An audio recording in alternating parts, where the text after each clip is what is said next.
بسم اللہ الرحمن الرحیم۔ السلام علیکم ورحمۃ اللہ وبرکاتہ۔ عزیز طلباء و طالبات، تقابل ادیان و مذاہب کا سبق نمبر 21 آج ہم پڑھ رہے ہیں۔ اس سبق کا عنوان ہے اصلاح شدہ یا جدید ہندوازم۔ آج کے اس سبق میں ہم پڑھیں گے کہ جو ماڈرن ہندوازم ہے، جو آج کل جو ہندوازم چل رہا ہے، اس کی کیا تاریخ ہے، یہ کیسے وجود میں آیا، یعنی ہندوازم جو آریوں کی آمد سے شروع ہوا وہ کن مراحل آج جس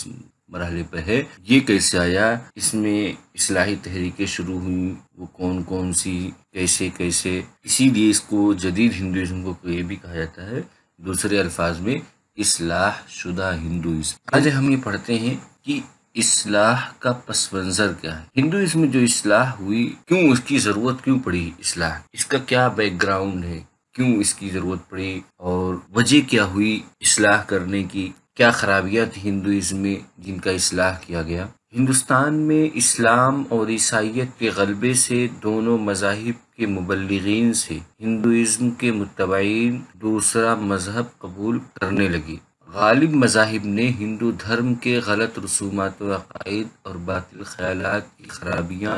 اور ان سے سماج و معاشرے میں ہونے والے فساد و بگاڑ کو بیان کیا۔ ان خرابیوں اور عقائد کے بگاڑ و فساد کے واضح ہونے کے بعد ہندو اپنا دھرم چھوڑنے لگے، جس سے مذہبی مفکرین کو ہندو دھرم کے مستقبل پر خطرہ محسوس ہوا۔ چنانچہ 19ویں صدی کے ہندو مفکرین نے اس مشکل مسئلے کا حل یہ نکالا کہ ہندو دھرم کے عقائد و خیالات جن کا تعلق سماج اور معاشرے سے ہے ان میں نسخ و تبدیلی کی جائے۔ اس پوری عبارت کا مطلب یہ ہے، یعنی اصلاح کا جو پس منظر ہے وہ یہ ہے کہ جب ہندوستان میں اسلام آیا، اسلام نے اپنی تعلیمات پیش کی، لوگ اسلام سے واقف ہوئے اور پھر انہوں نے اپنے دھرم کی اور اسلامی کا موازنہ کیا، جو انہیں اچھا لگا وہ اسلام قبول کرنے لگے۔ اس طرح عیسائیت آیا، جب عیسائیوں کی حکومت قائم ہوئی ہندوستان میں، پھر عیسائی مبلغین تبلیغ کرتے، عیسائیت کی تبلیغ کرتے، تو ان سے جو متاثر ہوتے لوگ، اس طرح سے یہ لوگ ہندو دھرم کو چھوڑنے لگے۔ تو اس کی وجہ یہ ہوتی تھی کہ ہندو دھرم میں کچھ ایسے غلط رسومات اور خیالات تھے اور عقائد تھے جن کی وجہ سے سماج اور معاشرے میں فتنے کا ماحول بنا رہتا تھا، جیسے کہ طبقاتی نظام یا ستی کی رسم، اس طرح کی رسومات تھی، یا کم عمر کی شادی، یہ سماج کو غیر متوازن رکھتی تھی، جس کی وجہ سے جو عقل مند اور دانش مند لوگ ہوتے تھے وہ اس سے نفرت کرنے لگے تھے، یعنی خاص طور سے وہ جو شودر طبقے سے ہوتے تھے یا ویش کے طبقے سے ہوتے تھے، انہیں اس میں گھٹن سی محسوس ہونے لگی، اور جب اسلام اور عیسائیت آیا تو اس کو قبول کرنے لگے، اس میں اپنا جائے پناہ تلاش کرنے لگے۔ ان سب کو دیکھتے ہوئے جو ہندو مذہب کے جو مفکرین تھے، خاص طور سے 19ویں اور 20ویں صدی کے جو مفکرین گزرے ہیں، ان لوگوں نے یہ سوچا کہ اس سیلاب تبدیلی مذہب کی سیلاب کو روکنے کا طریقہ یہ ہے کہ ہندو دھرم میں جو ایسے عقائد اور خیالات جو سماج اور معاشرے سے متعلق رکھتے ہیں ان میں کچھ تبدیلی کی جائے، جیسے کہ کم عمری کی شادی ہے، اس کو بڑھا کے 18 سال یا ایک متعین مدت مقرر کی جائے، اسی طریقے سے ستی کی رسم کو ختم کیا جائے، یا اس سے ملتی جلتی جو بھی باطل خیالات تھے ان میں تبدیلی کی جائے۔ اس طرح سے ہندو دھرم میں اصلاح کا کام شروع ہوتا ہے۔ ہندو مصلحین اور اصلاحی تحریک، راجہ رام موہن رائے۔ ہندو مصلحین میں اور اصلاحی تحریک جاری کرنے والوں میں سب سے پہلا نام راجہ رام موہن رائے کا۔ ہندو دھرم میں اصلاح کی تحریکیں 19ویں صدی کے اواخر اور 20ویں صدی کی ابتدا میں شروع ہوئی۔ مصلحین میں سب سے پہلا نام راجہ رام موہن رائے کا ہے۔ راجہ رام موہن رائے ہندو مبلغین کے ساتھ مل کر ستی کی رسم اور کم عمری کی شادی کو ختم کرنے کی کوشش کی۔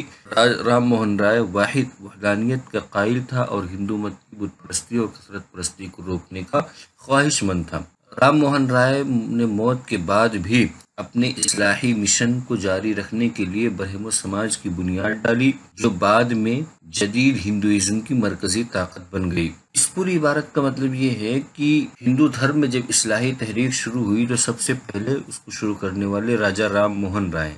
راجہ رام موہن رائے نے یہ کیا کہ ہندو مبلغین جو اس وقت کے تھے، سادھو سنت لوگ ہوتے تھے، ان کے ساتھ مل کر کے ستی کی رسم کی مخالفت کی اور باقاعدہ اس وقت کی انگریز حکومت سے اس بات کا مطالبہ کیا کہ اس پر قانون بنایا جائے اور اس کو سختی سے منع کیا جائے۔ یعنی اس پورے ملک میں اس بات کا قانون بنا، ستی کی رسم کے خلاف قانون بنا اور اس کو قانوناً بند کیا گیا۔ کم عمری کی شادی کو بھی ختم کیا، اس پہ بھی قوانین بنے۔ کہتے ہیں کہ راجا رام موہن رائے یہ وحدانیت کا قائل تھا اور ہندو مت کی بت پرستی اور کثرت پرستی کو روکنے کا خواہش مند تھا۔ یعنی ان لوگوں نے اسلام سے متاثر ہو کر کے یا اسلام کے مقابل کے ہندو مذہب کو کھڑا کرنے کے لیے وحدانیت کو ایکسیپٹ کر لیا تھا، وحدانیت کے قائل ہو گئے تھے۔ راجا رام موہن رائے نے برہمو سماج نامی جو تحریک شروع کی تھی وہ بعد میں چل کر کے جدید ہندوازم یا اصلاح شدہ ہندوازم کے لیے مرکزی طاقت بن گئی تھی۔ راما کرشن 19ویں صدی کا عظیم ترین مصلح شری راما کرشن تھا۔ راما کرشن جو کبھی کلکتہ میں کالی دیوی کا پجاری تھا اور فلسفیانہ انداز میں غیر ثنائی یعنی ادبیت غیر ثنائی ویدانت کا پیرو تھا۔ بعد میں وہ اس بات کا قائل ہو گیا کہ تمام مذاہب کی پشت پر ایک واحد سچائی ہے جسے خدا کہا جا سکتا ہے۔ اگرچہ راما کرشن ناخواندہ تھا مگر عیسائیوں، مسلمانوں اور اسی طرح ہندوؤں کے ساتھ اس کے تعلقات نے اسے قائل کیا کہ حقیقت بہرحال ایک ہے۔ اس کا مطلب یہ ہے کہ شری راما کرشن جو ہے یہ 19ویں صدی کے مسلح اور ان کا تعلق کلکتہ سے ہے۔ یہ شروع میں تو کالی دیوی کے پجاری تھے اور ویدانت فلسفے کو ماننے والے تھے، پھر بعد میں یہ ایک خدا کے ماننے والے ہو گئے۔ راما کرشن ایک بہت پڑھے لکھے نہیں تھے، جاہل آدمی تھے، لیکن اسی میں اپنے آپ کو پوری زندگی وقف کر دی تھی، اسی اپنے ایک مشن کے لیے اور اصلاح کا بیڑا اٹھایا تھا اور اس بات کے قائل ہو گئے تھے کہ حقیقت بہرحال ایک ہے۔ وویکانند راما کرشن کی تعلیمات شاید ہندوستان میں دم توڑ جاتی اگر اس کے شاگردوں میں نریندر ناتھ نہ ہوتا، جسے دنیا سوامی وویکانند کے نام سے جانتی ہے۔ وویکانند ہمالیہ میں کئی برس تک ریاضت کرنے کے بعد جدید دنیا میں پہلا ہندو مبلغ بنا۔ وویکانند نے دنیا کے طویل سفر کیے اور ویدانت کے فضائل پر طویل لیکچر دیتے ہوئے بتاتے ہیں کہ ویدانت تمام مذاہب کی ماں ہے۔ اس نے 1893 میں شکاگو میں مذاہب کی پارلیمنٹ میں ہندو مت کی ترجمانی کرتے ہوئے ایک زبردست تاثر قائم کیا۔ اس پوری عبارت میں سوامی وویکانند کے بارے میں بتایا گیا ہے کہ سوامی وویکانند اگر نہ ہوتے تو رام کرشن کا جو کرشن مشن تھا وہ ختم ہو جاتا اور رام کرشن کا کوئی نام لینے والا نہ ہوتا۔ سوامی وویکانند کا اصل نام نریندر ناتھ تھا۔ 1836 میں پیدا ہوئے اور 1902 میں ان کا انتقال ہوا تھا۔ یہ شروع میں تو ہمالیہ میں کئی برس تک ریاضت کرتے رہے، پھر اس کے بعد انہوں نے پوری دنیا کا سفر کیا، خاص طور سے یورپین ملکوں کا سفر کیا اور وہاں پہ ویدانت کے فلسفے پر خوب لیکچر دیے اور انگریزی میں لیکچر دیے، ہندی میں لیکچر دیے، سنسکرت میں لیکچر دیے، مختلف زبانوں میں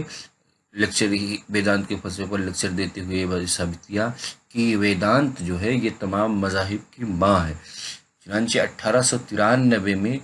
جو شکاگو کے اندر مذاہب کی پارلیمنٹ جو منعقد ہوتی تھی اس میں ہندو مت کی ترجمانی کرنے کے لیے ان کو مدعو کیا گیا اور انہوں نے جو اس میں تقریر کی وہ تقریر کا بہت مشہور ہے،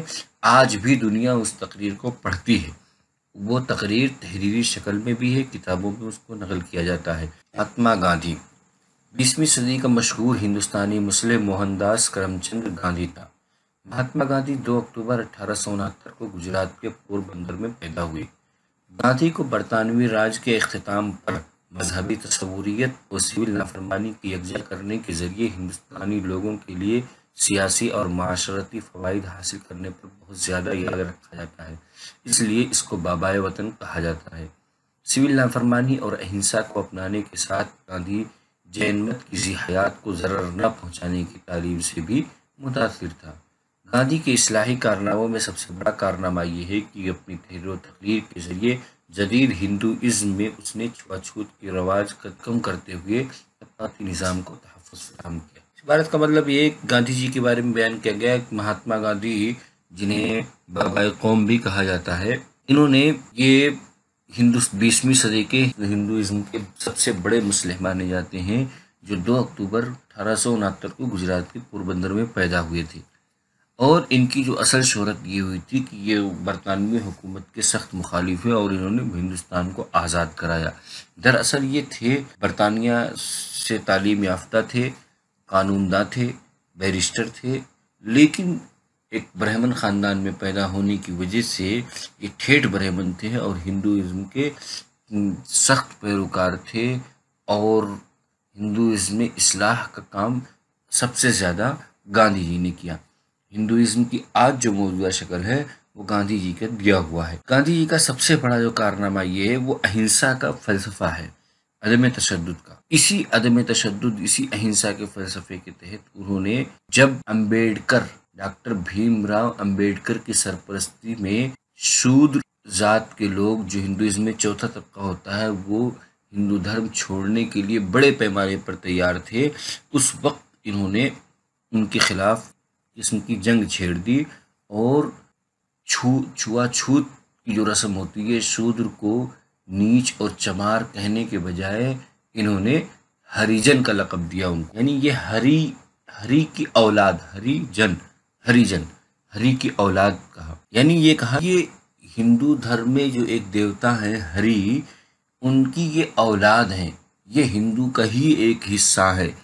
اس کو بہت ہی زیادہ پرموٹ کیا، بہت کی زیادہ پھیلایا اس طریقے سے کہ تاکہ وہ ہندو کو چھوڑ نہ سکے، اور لیکن ہمیں اس بات پہ قائم رہے کہ طبقاتی نظام ہندوازم سے ختم نہ ہو پائے۔ ایک مرتبہ ڈاکٹر امبیڈکر سے بحث کرتے ہوئے انہوں نے کہا کہ اگر طبقاتی نظام ختم ہو جائے تو ہندوازم بھی ختم ہو جائے گا، پھر ہندو کوئی دھرم نہیں رہ جائے گا۔ اس حد تک انہوں نے اس کا بیان، اس دھرم کی اصلاح کی تھی اور اس کو تحفظ فراہم۔ آج کی اس سبق کا خلاصہ یہ، جس میں سب سے پہلے پڑھا کہ اصلاح کا پس منظر کیا ہے، ہندو دھرم میں جو اصلاح ہوئی، آج جو اصلاح شدہ ہندو دھرم، اس کا پس منظر کیا ہے، کیسے اور پھر اس کے بعد پڑھا کہ ہندوازم کے مصلحین اور اصلاحی تحریک ہیں، پھر راجہ رام موہن رائے کے بارے میں پڑھا، پھر شری راما کرشن کے بارے میں پڑھا، پھر سوامی وویکانند کے، پھر مہاتما گاندھی جی کے